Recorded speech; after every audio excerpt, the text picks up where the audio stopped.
watched a lot this week, but there's not a whole lot of titles. It's just a good, comfortable number of titles. Just there was a lot of it, but let's go down the list, and probably the second to last item, you'll understand why I said I watched a lot. So first of all, I finally watched some more Yu Hakusho with my brother, who I've been watching it with, and we've gotten together to do other things, and it's just been a while since we did Yu Hakusho, but we watch it, we continue watching it, and it's pretty entertaining. Would you rather... Oh, no, I can't ask that question. That was a funny question, but it's spoilerific, so I'll skip that. Overall, enjoying it, wishing we were watching more. He probably does too, but you know how it's like when you only get together with somebody once a week to watch something. In this case, we don't even get together once a week, so we do what we can. I watched all of Fate Zero, and I got some pretty mixed thoughts on that one. I think, for the most part, the only real problem with it is stuff I can accept as thinking of it as the first half of the series. And it being a 13-episode, $370 to $380 Blu-ray release, naturally, there's this kind of urge to feel like it's not that, but ultimately, it was entertaining and it's making me look forward to the second season, but I also felt like maybe it was deceptive, manipulative, or maybe even cowardly. So the thoughts along those lines are just a simple question of what actually happened in the show. And when you think about it, what I mean by that is when something happens, it means that it's something that's relevant. It really shakes up our understanding of the world or changes the way things are set up, etc. And to be honest, when you get down to that, they had a lot of incidents that should have really changed things, but kind of didn't. And maybe we're setting up at the very end of it as a mid-season finale to do something along those lines, but the conclusion of that will take place at the beginning of the second season, and maybe rightfully so. Because as you can guess, one of the things that happened, of course, was the very beginning of Fate Zero, in which everything is set up initially.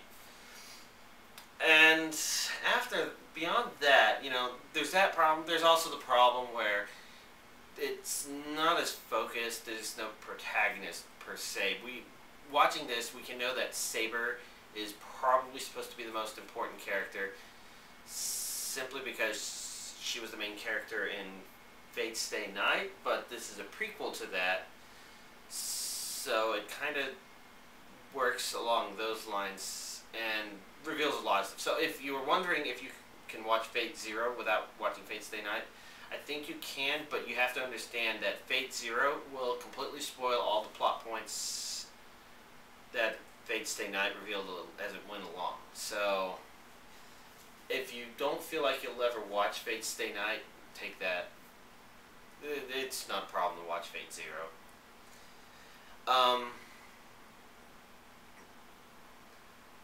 But there's like no focus. It's kind of like the Phantom Menace in a way, and I almost wonder if maybe the makers of Fate Zero kind of went into Fate Zero the same sort of way that George Lucas probably went into the prequel trilogy, which is not really focused like you should be. You can watch a prequel trilogy and know it's supposed to be about Anakin Skywalker, but he's not the protagonist. There's no real protagonist because it's just like all these events going on at the same time in a kind of jumbled mess, sort of. Now, to be fair, that is a criticism of Phantom Menace that I consider valid, and it's something I have to level against Fate Zero because I watch it and I feel like it doesn't have any real focus. That said, unlike Phantom Menace, the characters and what they do, what they say, how they interact is probably far superior. I mean, there's nobody I can think of in Fate Zero that would be a Jar Jar Binks who could maybe single-handedly take down anybody's respect for a series, or maybe some people actually find them funny. I'm not gonna think about that too much. But in Fate Zero's case, there's I wouldn't say all of the characters, but a lot of the characters, or maybe a good handful of the characters who get more of the screen time, are definitely far more interesting. There's some interesting discussions that happen between people, but I'd say it's mostly some of the specific servants that are mostly entertaining, especially their dialogues with their masters, usually. I'm not going to point fingers at who and say who, since some of that could be spoilerific, but that was what made it worthwhile to watch to me.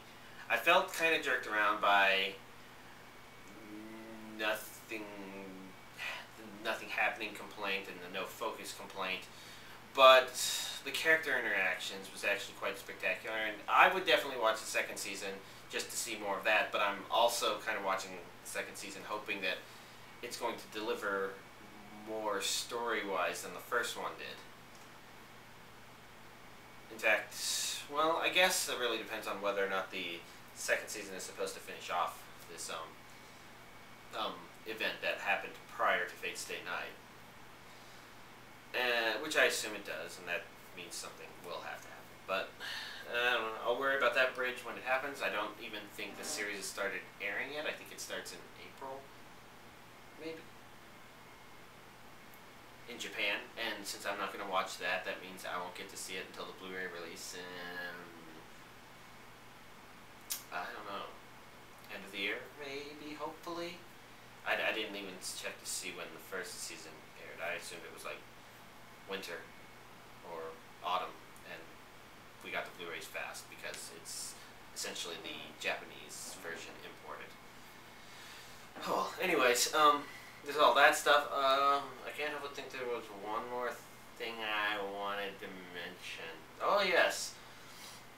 It's definitely got some really great just artwork, direction. It's a series, but it occurs to me that watching it, I felt more engrossed in similar type moon movies, actually. Like the feeling of both the quality of the character design and the effort put into animation, and it feels like you're a bit immersed in a movie. So it's definitely a high quality production, and it's got its flaws. I probably wouldn't personally put it, I couldn't personally rate it simply because a lot of whether or not I'll ultimately love it or hate it depends on what happens in the second season, because it's really only half a season, in my opinion.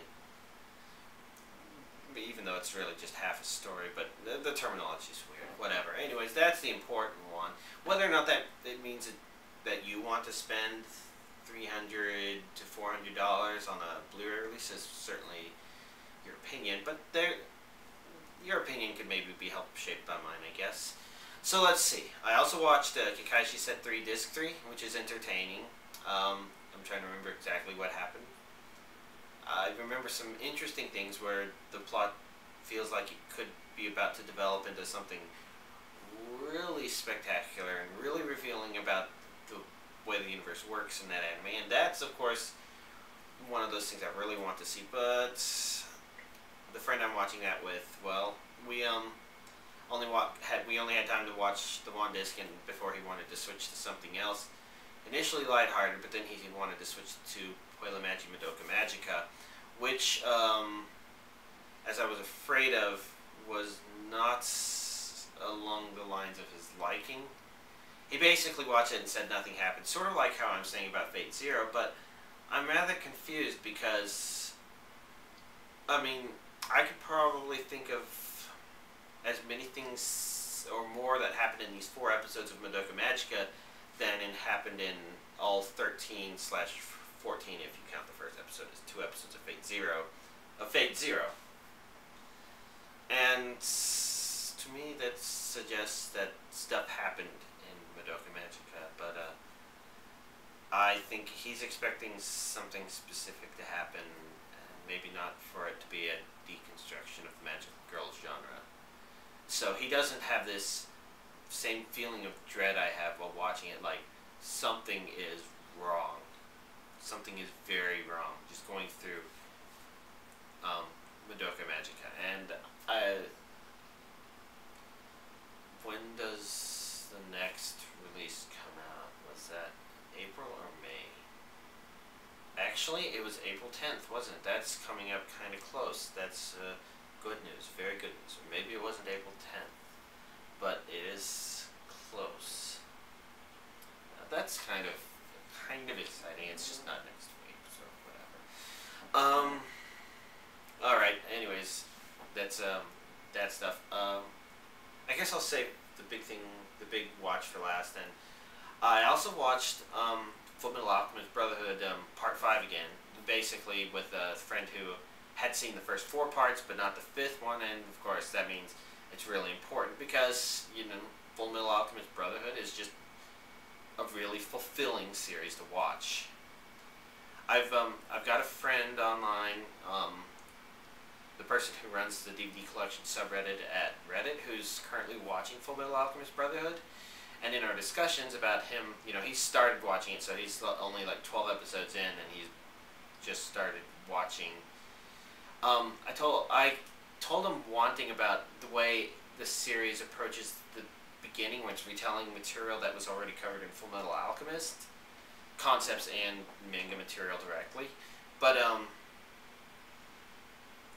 I told him that Brotherhood kind of knows what it's doing in that, and it takes care of you. It knows that it shouldn't be trying to outcompete what it did in the first Fullmetal Alchemist, and it should cover the material, knowing that, while at the same time kind of doing its own thing and developing its own pace, etc.